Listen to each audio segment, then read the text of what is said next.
Il est 9h21, je vous le disais, c'est une enquête au long cours, très étayée.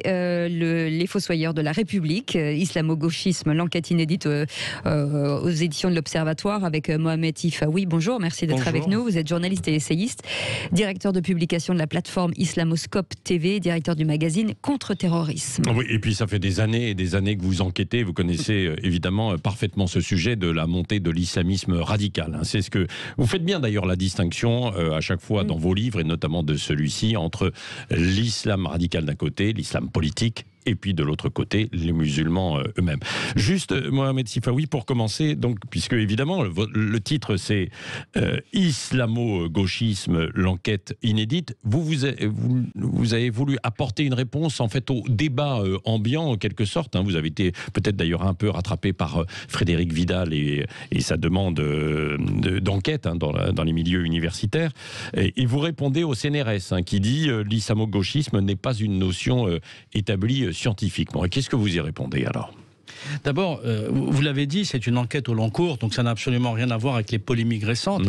J'ai commencé à travailler et vraiment à investiguer le sujet il y a plus de 2 ans pour les besoins de ce livre. Et j'ai souri doucement quand j'ai entendu certains universitaires drapés de leur statut, justement, venir dire et asséner avec une morgue extraordinaire à propos d'un sujet qu'ils n'ont même pas investi eux-mêmes, que cela n'existait pas.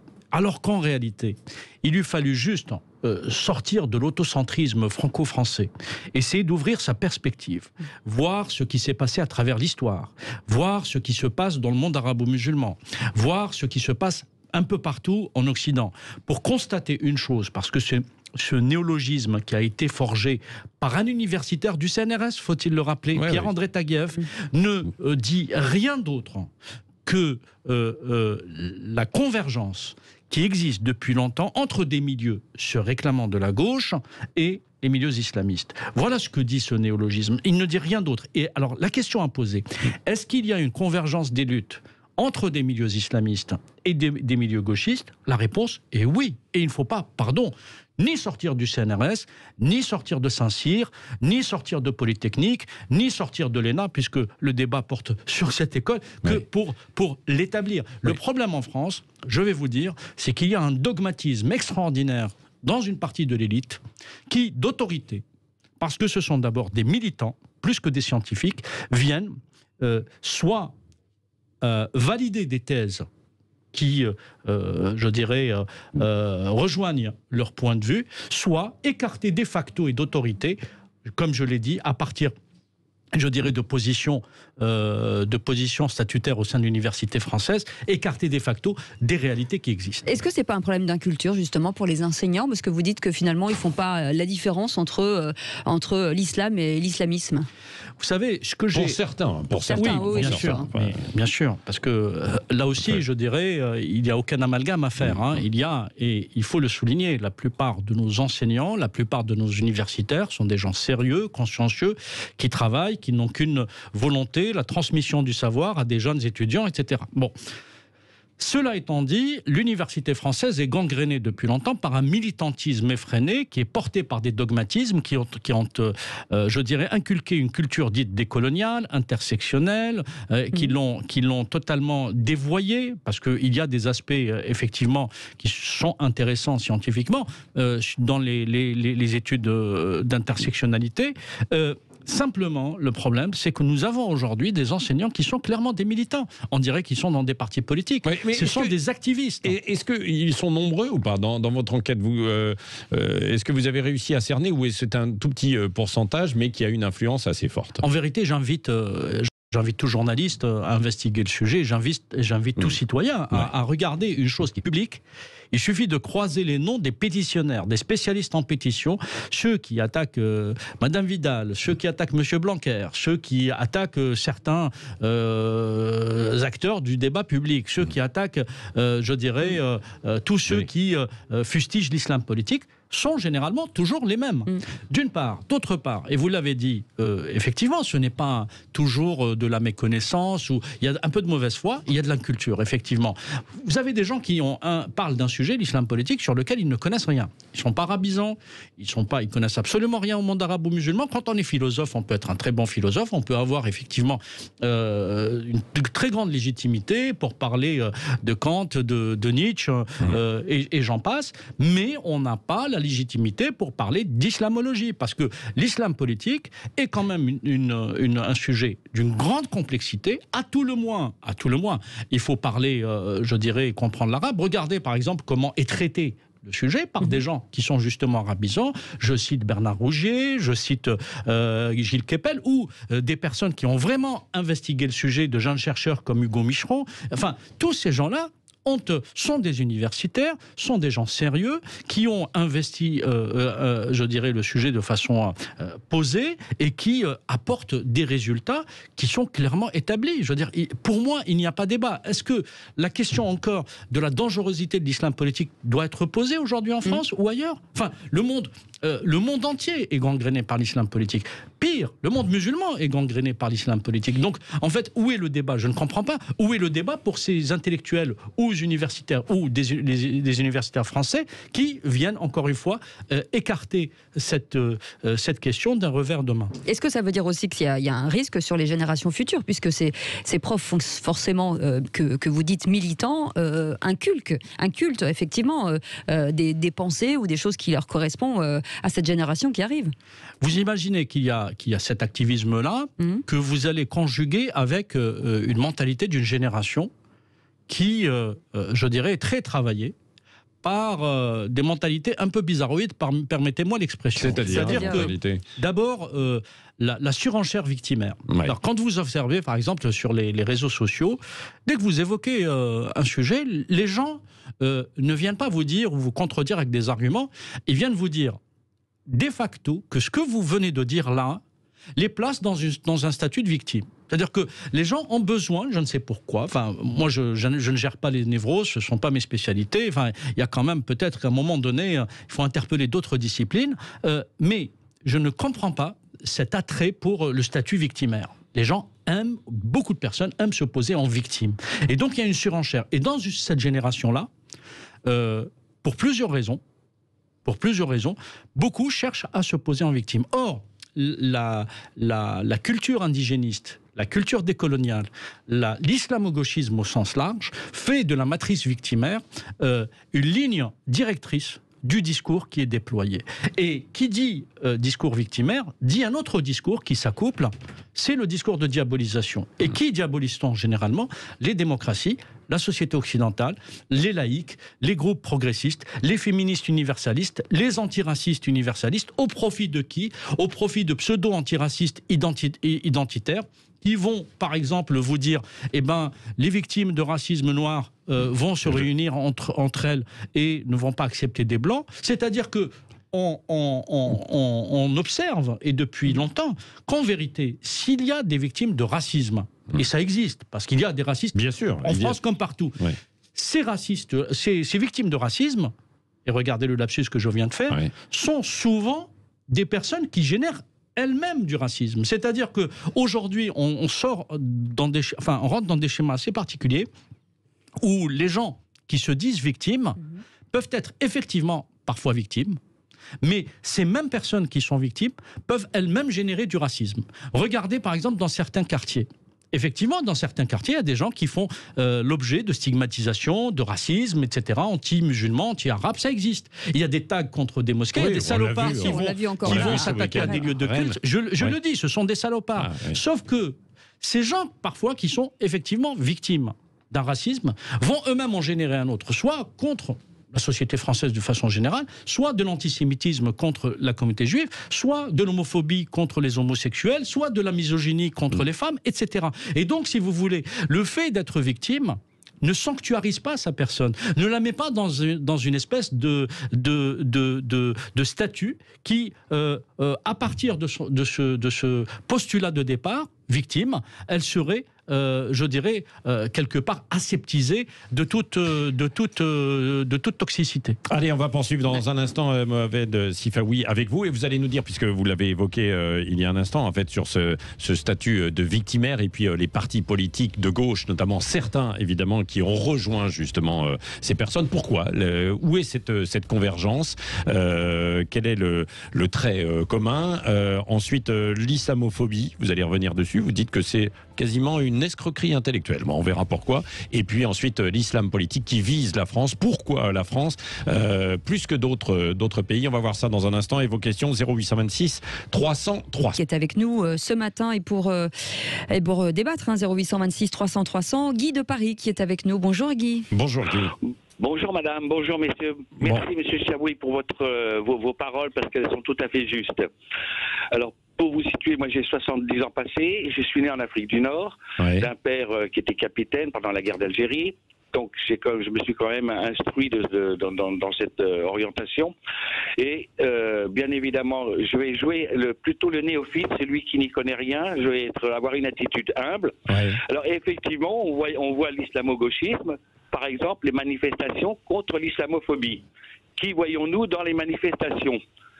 Les Mélenchon, etc. D'accord? Nous voyons ces élus de gauche qui sont aux côtés de gens qui se réclament de l'islam et qui, pour moi, sont des gens qui sont, pour la plupart, dévoyés de l'islam. Je pars du principe que les musulmans, la quasi-totalité des musulmans veulent pratiquer leur foi dans la quiétude, dans la charité, dans la gentillesse, et que ce n'est qu'un peanut petit nombre de personnes qui se conduisent comme des criminels, qui dévoient cette religion. Alors déjà, il y a une dérive. Ensuite, quand on parle de l'islamo-gauchisme, pour moi, c'est une alliance contre nature. La gauche n'a jamais appuyé quelque religion que ce soit. Et voir la gauche s'appuyer sur l'islam et l'islam s'appuyer sur la gauche, tous les deux s'entretiennent quelque peu. C'est pas pour autant que ce soit une alliance franche et gentille et correcte. Comment dirais-je, ils manipulent l'un et l'autre. Ces deux alliances se manipulent. Pourquoi, entre autres? Parce que l'islam a besoin de se faire connaître. Enfin, ces gens qui prétendent représenter l'islam veulent à tout prix se faire connaître par tous les moyens, et on le voit en France avec les attentats et autres, d'une part, et la gauche a besoin de se redresser. Une partie de la gauche. Une partie de la gauche. Pardon, une partie de la gauche. Ouais, cette partie malsaine, oui, vous avez raison. Ouais. Non, mais cette partie malsaine de la gauche, où l'on va retrouver aussi en train de proposer des lois iniques, criminelles, qui sont par exemple l'avortement de ce bébé de 9 mois sous couvert de ça c'est autre chose, hein. Donc c'est autre chose. Voyez, mais c'est dans la même axe. Mais alors Guy, vous allez dans le sens de ce qui est écrit et argumenté et développé évidemment par Mohamed Sifawi. Si vous avez une question à lui poser, profitez-en parce qu'il est avec nous, Guy. Oui. Je voudrais lui demander quel est d'après lui l'avenir de cette alliance, parce que nous allons avoir les élections régionales et très certainement ils vont former un groupe pour se présenter non seulement aux élections régionales, mais il n'est pas incertain aussi qu'ils tentent sur les élections présidentielles l'année prochaine. Qu'est-ce qu'il en pense? Alors un groupe autour de l'islamo-gauchisme, alors ça c'est peut-être plus difficile, mais il y a une enquête, une grande partie évidemment sur cette enquête, ce volet politique, Mohamed Sifawi, dans votre livre. En fait, de façon totalement documentée, qu'est-ce qu'on constate? Que l'islamo-gauchisme en tant que rapprochement opérationnel entre des milieux gauchistes et des milieux islamistes, soit des milieux gauchistes, des élus qui tentent d'instrumentaliser l'islamisme et une communauté musulmane, notamment dans les ghettos, cette approche ne fonctionne que dans quand le territoire concerné est un ghetto ethno-religieux, et donc lors d'élections locales. En vérité, et le sondage publié hier par le JDD le démontre, au niveau national, c'est la bérésina pour les partis de gauche. Et il faut méditer les raisons pour lesquelles, dans toutes les configurations, quel que soit le candidat, face à Marine Le Pen aujourd'hui, le candidat de gauche perd. C'est une catastrophe. Pour les partis de gauche, c'est une catastrophe. Comment on en est arrivé là? C'est tout simplement parce que les partis de gauche et les grandes figures de gauche, à quelques exceptions près, et à quelques petites exceptions près, ont d'abord trahi les grandes idées qui font l'ADN de la gauche. Ensuite, ils ont trahi la laïcité. Ensuite, ils ont trahi les luttes féministes universalistes. Ils ont trahi l'antiracisme universaliste au profit de ce que je disais tout à l'heure, d'un antiracisme identitaire. Ils ont laissé leur rang se faire infiltrer par des gens qui sont porteurs d'une pensée indigéniste. Je pense à Daniel Obono, qui devient, par exemple, aujourd'hui député la France Insoumise, et qui porte un discours clairement toxique, et je pèse mes mots. Ouais, après, voilà, bon, ça c'est votre... Je pèse mes mots, qui sont mes opinions. Et effectivement, il y a de quoi traiter ce discours de discours toxique, parce que tout ce qui est de nature à fissurer le lien au sein de la République est toxique. Tout, et a fortiori lorsqu'il vient d'un élu. Vous savez, les élus, les corps intermédiaires, les intellectuels sont là, on les appelle les corps intermédiaires parce que justement, ils font interface entre la population, parfois sa colère légitime ou exagérée, et les gouvernants.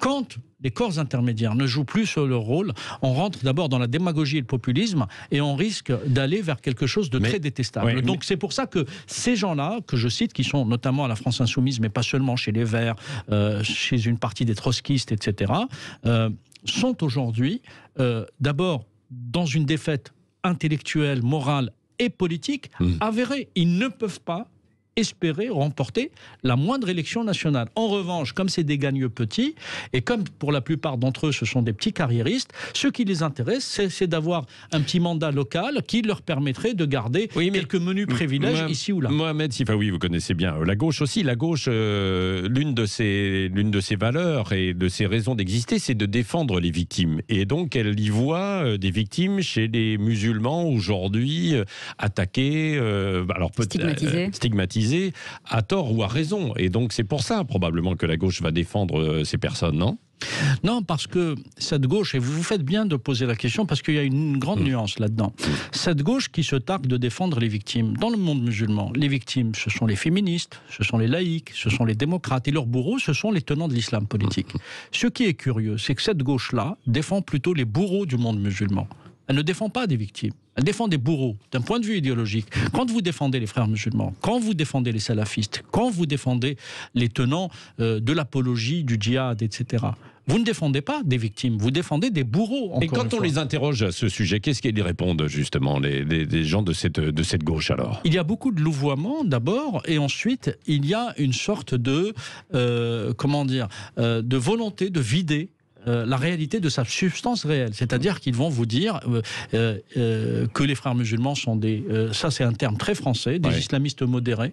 Pourquoi tout ce vocabulaire Il n'y a pas un islamiste qui se déclare comme modéré. Je veux dire, déjà l'islamiste ne s'assume pas comme islamiste, c'est un terme qu'on leur attribue à juste titre parce que ce sont des militants qui utilisent l'islam à des fins idéologico-politiques, mais rajouter d'autorité un adjectif à chaque fois, c'est justement pour vider la réalité de sa substance. Mais les mêmes vont aussi rajouter des adjectifs pour des valeurs comme la laïcité, des valeurs comme, je dirais, la démocratie, comme on va vous parler d'inclusivité comme si la laïcité était exclusive, alors que la laïcité à la française est par définition inclusive. Par définition, c'est grâce à la laïcité, la loi de 1905, que les musulmans peuvent vivre leur foi et exercer leur culte librement, il faut le rappeler. Sinon, ça aurait été la catholicité, et à ce moment-là, même les protestants, si on revenait à l'histoire, n'avaient pas le droit d'exercer leur culte librement. Enfin, c'est une autre histoire là aussi, mais quand même, il faut savoir raison garder. Donc cette gauche-là, qui est très, par ailleurs, qui s'est révélée pour être très anticléricale, et j'en suis. Je suis un homme de gauche. Si je suis anti-islamiste, si je suis laïque, si je suis attaché à toutes ces valeurs, c'est parce que je suis un homme de gauche. Ce sont les idées de gauche qui m'ont appris à être anti-islamiste, parce que j'ai vu la gauche française qui était radicalement anti-cléricale. C'est cette histoire-là c'est l'esprit des Lumières, c'est la Révolution française qui m'a construit d'une certaine façon intellectuellement. C'est grâce à toutes ces valeurs universelles qui sont incarnées par la France et par les grandes démocraties qui m'ont amené à aimer la démocratie, à aimer la laïcité, à aimer les droits de l'homme, etc. Mais est-ce que cette gauche, elle peut essayer de récolter les voix de l'ensemble de la population musulmane en menant ce combat ? Ou alors est-ce qu'au contraire, les musulmans le comprennent bien et ne vont pas tomber dans le panneau, entre guillemets ? D'ailleurs, si vous permettez, faisons attention avec le terme « les musulmans ». Les musulmans ne sont pas, en aucun cas, un groupe homogène et monolithique. Ça, d'une chose. D'autre part, ceux qu'on considère comme des musulmans sont des gens auxquels on attribue ce qualificatif à partir d'une ascendance, d'une origine, l'origine des parents, ou d'un patronyme, d'un prénom, etc. Donc, les musulmans, en aucun cas, ne sont une masse. C'est comme la société française. Vous avez des musulmans de gauche, il y a un trait commun qui est la religion, quand même. Quoi. Bon, il y a au cœur de ce qu'on appelle la communauté musulmane, un cœur qui est effectivement à la fois, sinon très conservateur, très militant et très impacté par les différentes idées islamistes. Ouais. Mais qu'est-ce que ça représente ? Il faut savoir aussi, là aussi, on vous parle, il y a une extrême droite qui vous parle de millions de musulmans. Ils sont où ces millions de musulmans ? Il y a 2600 mosquées en France, et ces 2600 mosquées en France ont une surface moyenne de 150 à 200 mètres carrés. Enfin, ils sont où ces 20 millions de musulmans, 15 millions de musulmans dont parle. Non, mais même s'il y a 6-7 millions de musulmans, ils ne se retrouvent pas dans l'islam politique. Quoi. Il n'y a même pas de 6 millions de musulmans. Ils n'existent pas. Il n'y a aucun chiffre qui peut l'étayer, sinon quelques démographes militants, là aussi, qui donnent des chiffres surréalistes, qui servent les intérêts d'un certain discours. D'appréciation de ce chiffre. On a des appréciations à travers les consulats et le nombre des binationaux de pays, de gens venant de pays musulmans, et on a encore une fois le nombre de mosquées qui vous donne une indication précise. S'il y avait 20 millions de musulmans ou 15 millions de musulmans, croyez-moi, il n'y aurait pas 2600 mosquées en France, et il y aurait eu beaucoup plus. Donc, il faut arrêter avec ces fantasmes. Tout le défi, si vous voulez, de ce sujet-là, c'est d'arriver à le traiter d'abord avec sérieux, ensuite avec justesse. Si on ne met pas les mots qu'il faut, si on ne fait pas l'analyse qu'il faut, on passe à côté.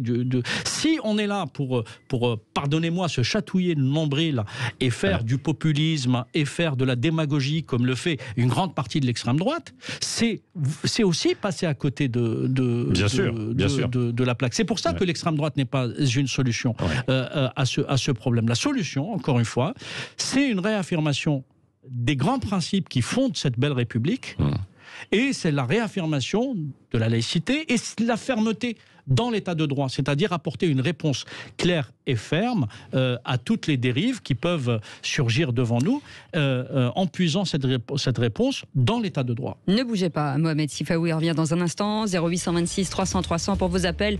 Les fossoyeurs de la République, islamo-gauchisme, l'enquête inédite aux éditions de l'Observatoire. On revient tout de suite. Est à seulement 15 € par mois pendant un an, puis 30 €. Appelez le 1090. Service et appel gratuit. Offre soumise à condition, réservée aux nouvelles souscriptions. Prix client box sans mobile, engagement 12 mois. Réseau 5G disponible dans les communes couvertes avec forfait mobile compatible 5G. Le Grand Matin Sud Radio, 7h-10h, Patrick Roger, Cécile de Ménibus. 9h48, les fossoyeurs de la République, islamo-gauchisme, l'enquête inédite de Mohamed Sifaoui. Je voulais juste revenir sur, on parlait de vocabulaire tout à l'heure. Est-ce que finalement vous pouvez nous expliquer ce qui se cache derrière le mot islamophobie ? J'ai pris l'habitude de qualifier ce mot d'escroquerie intellectuelle qui est utilisé pour atrophier le débat démocratique. Et en toute modestie, je pense que c'est la définition qui sied le mieux à ce vocable. Pourquoi ? Parce que, d'abord, un vocable, par définition, doit définir quelque chose clairement. Or là, islamophobie, on ne sait pas ce que ça définit. Est-ce que ça définit les actes racistes contre des musulmans? Est-ce que ça définit une peur qui peut parfois être légitime face à des milieux islamistes de plus en plus hostiles qui passent à l'acte?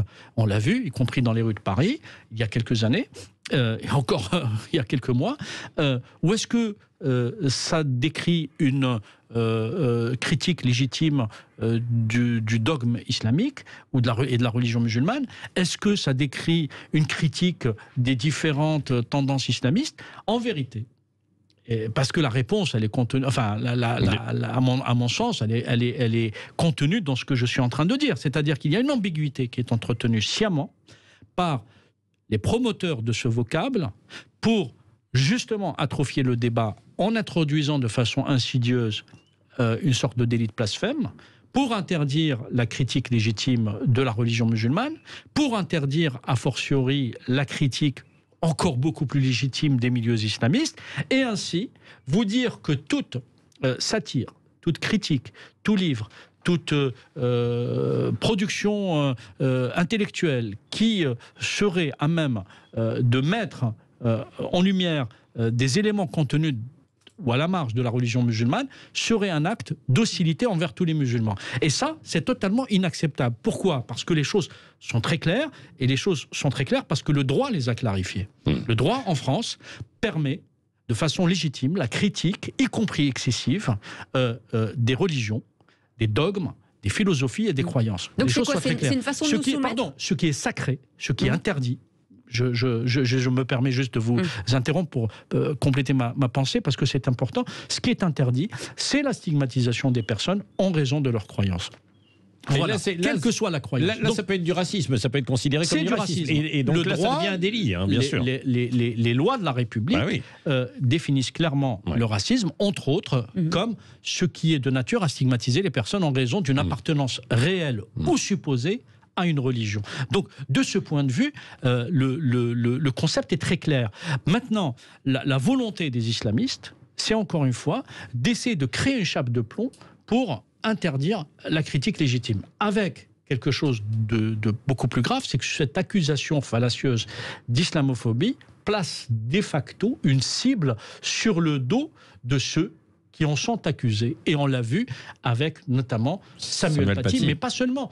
Quand vous regardez sur les 20 dernières années, toutes celles et tous ceux qui ont été accusés d'être des islamophobes sont soit sous protection policière, soit ont subi des menaces de mort, soit ont été assassinés.